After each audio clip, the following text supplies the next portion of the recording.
Hello students, my self नियति Gupta from Gupta classes. So students, हम लोग कर रहे थे क्लास 8 का चैप्टर नंबर 8 कंपेयर क्वांटिटी की लास्ट एक्सरसाइज पे थे। एक्सरसाइज नंबर 8.3 का क्वेश्चन नंबर 6। ठीक है, तो स्टूडेंट्स देखो, अब हम यूजुअली क्वेश्चंस कैसे देख रहे हैं कि जिसमें कंपाउंडेड एनुअली भी वो पूछ रहा है और कंपाउंडेड हाफ ईयरली भी वो पूछ रहा है। तो दोनों तरीके से क्वेश्चंस आ रहे हैं। आपको दोनों तरीके से आना बहुत ज़रूरी है एंड आई होप कि अभी तक आपको आ भी गया होगा, क्योंकि मैं बहुत सारी वीडियोस डाल चुकी हूँ। ठीक है, सो कंपाउंडेड एनुअली और कंपाउंडेड हाफ ईयरली का कॉन्सेप्ट अभी तक आप लोगों को क्लियर हो गया होगा।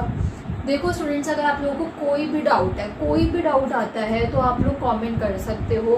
प्लीज़ थोड़ा रिस्पॉन्ड करना शुरू करो, लाइक कमेंट्स करना शुरू करो। बताओ कि आपको वीडियो कैसी लग रही है, अच्छी लग रही है, बुरी लग रही है, समझ में आ रहा है, नहीं आ रहा, कहाँ पे आप लोगों को प्रॉब्लम आ रही है, ताकि मैं वो प्रॉब्लम सॉल्व कर सकूँ। ठीक है, सो चलो स्टार्ट करते हैं एक्सरसाइज 8.3 का क्वेश्चन नंबर 6। आरिफ टू का लोन। अब आरिफ ने एक लोन लिया है बैंक से, कितने रुपए का? 80,000 रुपीज़ का। तो आरिफ ने बैंक से लोन लिया 80,000 रुपये का। अब उसने कुछ रेट ऑफ इंटरेस्ट पे लोन लिया होगा। तो if the rate of interest is 10% per annum, अब उसने 10% पर एनम के हिसाब से लोन लिया है बैंक से। Find the difference in amount he would be paying.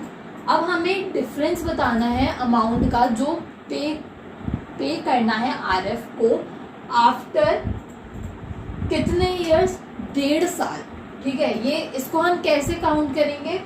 देखो, ये जो है हमने ऐसे लिखा, ठीक है, इसका मतलब हो गया 1.6 ईयर्स, मतलब कि 1.5 साल हो चुका है। ठीक है, अब ये कैसे हुआ? 6/12। इसको डायरेक्टली काट के ये दे रखा है आप लोगों को। ठीक है, तो प्लीज कंफ्यूज मत होना, ये मैंने आपको ईयर सिस्टम समझा दिया। नाउ चलो, किसी चीज को 1.5 साल हो चुका है। अब इफ द इंटरेस्ट इज, हमें पहला पार्ट निकालना है कि अगर वो कंपाउंडेड एनुअली है तो कितना अमाउंट आएगा, और अगर वो कंपाउंडेड हाफ ईयरली है तो कितना अमाउंट आएगा। तो देखो, सॉल्व करते हैं। फर्स्ट पार्ट, अब ये है कंपाउंडेड एनुअली, तो यहाँ पे देखो जो प्रिंसिपल है वो 80,000 है, जो रेट ऑफ इंटरेस्ट है वो 10% है। इसमें रेट ऑफ इंटरेस्ट हाफ नहीं होगा। क्यों नहीं होगा? क्योंकि कंपाउंडेड एनुअली है। अगर कंपाउंडेड हाफ ईयरली होता तो डेफिनेटली ये जो रेट ऑफ इंटरेस्ट है वो हाफ हो जाता। ठीक है, अब देखो, वैसे तो हमें टाइम दे रखा है 1.5 साल का, बट खुद सोचो कि जो कंपाउंड इंटरेस्ट का फॉर्मूला होता है उसमें जो पावर होती है, ना तो हम उसमें फ्रैक्शन यूज कर सकते हैं और ना हम उसमें कोई मिक्स फ्रैक्शन यूज कर सकते हैं। तो हमें उसके लिए कोई होल नंबर चाहिए। तो पहले हम लोग निकालेंगे 1 ईयर का। ठीक है, टाइम हमें ये दे रखा है, बट पहले हम 1 ईयर का निकालेंगे। सो अमाउंट फॉर 1 ईयर, मतलब कि यहाँ पे n की वैल्यू 1 हो गई है। n मतलब टाइम होता है। तो अब अमाउंट जो निकलता है कंपाउंड इंटरेस्ट में वो कैसे निकलता है? P 1 + R/100 की पावर n। वैल्यूज पुट करो, 80,000 1 + 1/100 की पावर 1। सो 80,000 0 से 0 कैंसिल,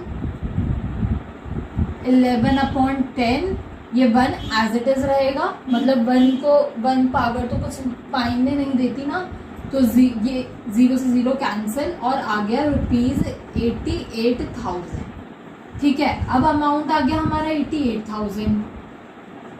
तो अब पहले हम जो हमारा हाफ ईयर पे इंटरेस्ट लग रहा है पहले वो भी निकाल लेते हैं। Interest for another half year, वो कितना निकलेगा? वो निकलेगा स्टूडेंट सिंपल इंटरेस्ट से, PRT/100। पी क्या, अब पी क्या होगा इसमें, प्रिंसिपल हमारा चेंज हो जाता है in the case of compound interest. क्यों? क्योंकि अब इसके ऊपर ब्याज के ऊपर ब्याज लगेगा। अब हम ये यूज नहीं कर सकते एज अ प्रिंसिपल। अब हमें ये जो अमाउंट आया है वो हमें एज अ प्रिंसिपल यूज करना है, ठीक है। नाउ रेट ऑफ इंटरेस्ट 10 है, ये हाफ हो गया और अपॉन 100। सो 2 से हम इसको कैंसिल करते हैं एंड 0 से 0 कैंसिल, 0 से 0 कैंसिल। तो ₹4400, ₹4400 हमारा सिंपल इंटरेस्ट आ गया। तो अब देखो, जो हम पहले हमें कंपाउंड इंटरेस्ट निकालना पड़ेगा किस चीज के लिए, पहले हमें कंपाउंड इंटरेस्ट निकालना पड़ेगा कि फर्स्ट ईयर में कितना इंटरेस्ट लग रहा है। तो CI फॉर फर्स्ट ईयर, मतलब कि compound interest for first year, वो कैसे निकलेगा, अब अमाउंट को माइनस कर देंगे प्रिंसिपल में से, 8000 आ गया, ठीक है। अब देखो जो टोटल कंपाउंड इंटरेस्ट है वो कितना हो गया, 8000 प्लस 4400, क्या आंसर आएगा, 12400 रुपीज। तो ये हमारा टोटल कंपाउंड इंटरेस्ट आ गया। अब अमाउंट क्या होगा, अमाउंट होगा प्रिंसिपल जो है हमारा, मतलब कि 80,000 प्लस ये वाला अमाउंट रुपीज एंड रुपीज, क्या आ गया आंसर, 92400 रुपीज, ठीक है। आई होप ये क्लियर होगा। पहले हम लोगों ने क्या करा, फर्स्ट ईयर के लिए अमाउंट निकाला है, क्योंकि हम डायरेक्ट इसमें कंपाउंड इंटरेस्ट में अमाउंट का ही फॉर्मूला यूज कर सकते हैं। फिर उसके बाद हमने जो अनदर हाफ ईयर का अमाउंट बचा था वो हमने सिंपल इंटरेस्ट वाले फॉर्मूले से निकाला। फिर उसके बाद हमने फर्स्ट ईयर का कंपाउंड इंटरेस्ट निकाला, ठीक है। फर्स्ट ईयर का कंपाउंड, वैसे स्टूडेंट्स आंसर ऐसे भी आ सकता है कि अगर आप अमाउंट में डायरेक्टली से जो हमारा दूसरा वाला हाफ ईयर का वो आया है इंटरेस्ट, उसे ऐड कर दो तो भी अमाउंट निकल जाएगा। कैसे, ये देखो कि टोटल अमाउंट क्या हो गया, टोटल अमाउंट हो गया 88,000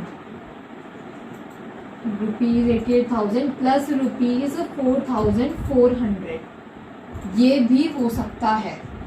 तो आंसर क्या आ जाएगा, 92400। आंसर में कुछ चेंज नहीं आएगा, कुछ भी चेंज नहीं आएगा आंसर में, ठीक है। आप लोग ऐसे भी कर सकते हो डायरेक्टली, फर्स्ट ईयर का मत निकालो, ये टोटल कंपाउंड इंटरेस्ट वगैरह कुछ मत निकालो, ये जो स्टेप है वो करो ही मत, स्किप कर दो। तो ये आप लोग ऐसे भी डायरेक्टली कर सकते हो, तो आपको ये शॉर्ट मेथड पड़ जाएगा। तो नाउ अब देखो ये हमारा फर्स्ट हो गया।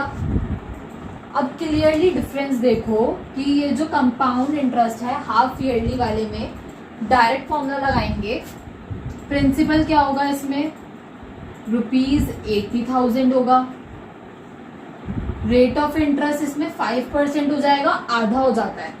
और ये जो 1.5 साल है उसको हम क्या करेंगे, 3 सालों में कन्वर्ट कर लेंगे, तो ये हो गया 3 ईयर। क्योंकि हम इसमें कैसे काउंट करते हैं, ये देखो कि जो पहले के 6 महीने होंगे उसको 1 हाफ ईयर मान लिया, दूसरे के 6 महीने होंगे उसको 2 हाफ ईयर मान लिया, तीसरे के 6 महीने होंगे उसको 3 हाफ ईयर मान लिया। तो हो गए ना टोटल में 3 ईयर यहाँ पे हम ले रहे हैं।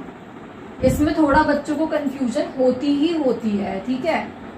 अब देखो ये अमाउंट जब हम निकालेंगे तो पहले फॉर्मूला लिखो, P ब्रैकेट में 1 + R/100 की पावर n।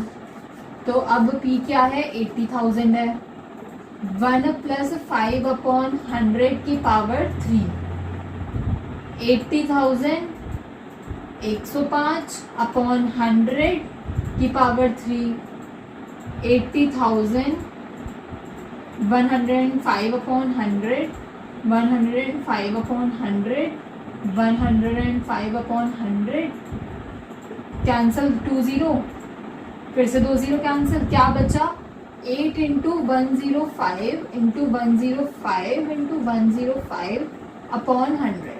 तो इसका डायरेक्टली आंसर क्या आएगा, ₹92610,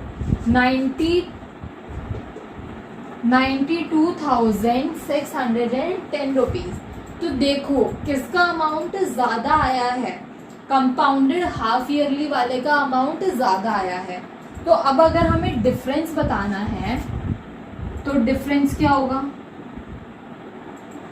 ऑब्वियसली हम बड़े में से छोटे को ही माइनस करेंगे, 92400, ठीक है। तो 92,000 और 92,000 तो ऐसे ही कैंसिल हो गया, और ये 210 ऐसे, तो डिफरेंस कितना आया, 210 रुपए।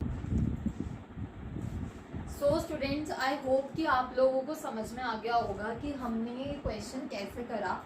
नॉर्मली आप लोगों को बस कंपाउंडेड एनुअली और कंपाउंडेड हाफ ईयरली का कॉन्सेप्ट समझ में आना चाहिए, उसके बाद क्वेश्चन खुद पे खुद सॉल्व हो जाएगा। देखो कंपाउंडेड एनुअली में तो कुछ नहीं होता, बट कंपाउंडेड हाफ ईयरली जो है उसमें रेट ऑफ इंटरेस्ट हाफ हो जाता है, और जो टाइम होता है वो इंटू 2 आप लोग समझ लो ऐसे हो जाता है। क्यों, क्योंकि हम उसमें 6 महीने को 1 साल गिनते हैं, कि हमारा जो 6 महीने हैं वो 1 साल है, और जो दूसरे 6 महीने हैं वो 2 साल है। कंपाउंडेड हाफ ईयरली में यही हो गया ना, क्योंकि 1 साल में 2 हाफ ईयर आते हैं तो 2 साल हो गए, ठीक है। ये इसका कॉन्सेप्ट होता है। सो आई होप कि स्टूडेंट्स आपको समझ में आया होगा, और अगर आपको कोई भी डाउट है कोई भी, तो आप लोग प्लीज़ कमेंट करो, थोड़ा रिस्पॉन्ड करो, थोड़ा इंटरेक्शन बनाओ, थोड़ा सा व्यूज़ बताओ अपने, ठीक है। And all the best for your exams. I hope you all do well.